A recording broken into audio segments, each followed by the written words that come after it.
Hello, tonight's story is Go Grans Go. It's a story about a race from Queenstown to Auckland and then Auckland to Queenstown back again. And the two Grans did it. Go, go, go, the crowd shouted as the challenge began, and the Grans had devised the most devilish plan. They tousled and jostled to gain their first ride. 'Twas no trouble to get for them once they got in their stride. "Jump in, Super Grans," yelled the white van man. "I'll take you as far and as fast as I can." The next ride was by car with a tourist from Wales who regaled the Grans with some interesting tales. He dropped them off at the City of Flowers, where they watched the wizard displaying his powers, and to the mayor's office they raced in as the hour was late, and there they partook of tea and cream cake. Next a call to Sir Clifford, his ship was in port, and sailing soon it had to be caught. They raced up the gangplank, showing no fear. The sailors saluted and gave him a cheer. Then down to the mess they went for some stew. "You can sleep in the sick bay," kindly offered the crew.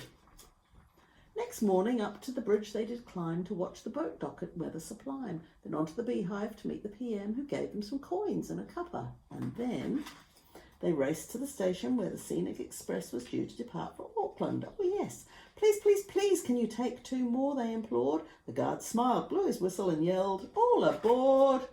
At breakfast next morning at top of the town, Big Macs were served by Ronald the Clown. Children from Starship were the honoured guests, plus family and friends in support of the quest.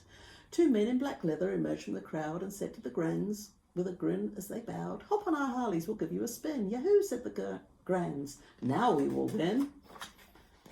Just as that moment, from over the hill lurched a second-hand bus driven by Phil. The 6 o'clock ferry that they had to catch wouldn't wait for the bus, so the Grans had to dash.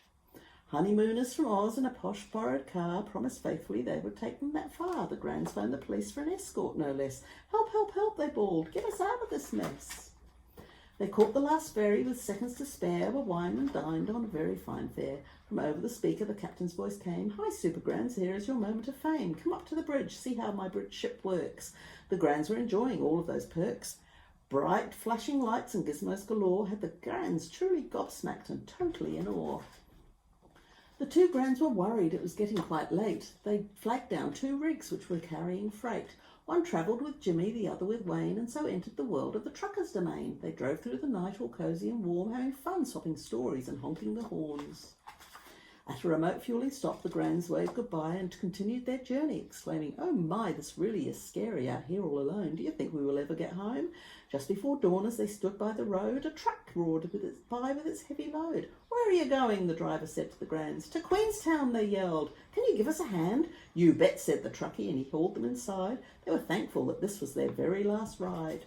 Horns hooting, bells ringing, and cheers from the crowd, they made their grand entrance, tired but proud. Families and friends turned out in force to welcome the Grans who'd completed the course.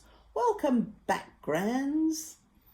That was a very big race from Auckland to Queenstown. Look, went from Queenstown to Auckland and all the way back again.